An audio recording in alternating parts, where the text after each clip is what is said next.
Before I was a sports psychologist and a coach, I wanted to pursue a career in music and performance. And I had an audition for American Idol. I was actually auditioning for American Idol back in San Francisco. And my vocal coach, I called him up and I said, Coach, I need a vocal lesson right before my audition. So he pulled me into his studio, and instead of giving me a vocal lesson, he sat me down and told me a story of Norma Jean Mortison. And he says, Matt, do you know who Norma Jean Mortison is? And I said, no. He said, well, she also goes by the name Marilyn Monroe. And I said, oh, okay.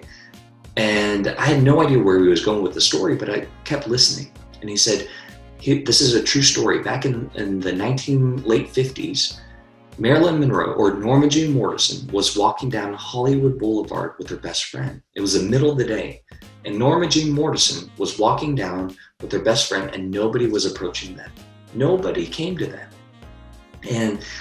And her best friend started looking at Norma Jean and said, I don't get it. Like, you're Marilyn Monroe and nobody's coming up for a picture or an autograph.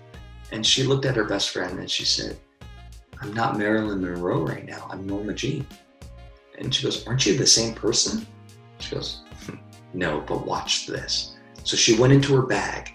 She pulled out a handkerchief and pulled it over her head.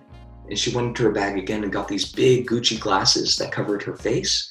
And then she literally did a shake. She transformed herself, and she couldn't even take 10 steps in the most sexiest strut that she could before a stampede of people came, and it shut down Hollywood Boulevard because there were so many people there. True story. Police had to come and escort them out because it shut down the street. So in a matter of moments, she transformed herself. And she did this by getting into her booth, is what I call it.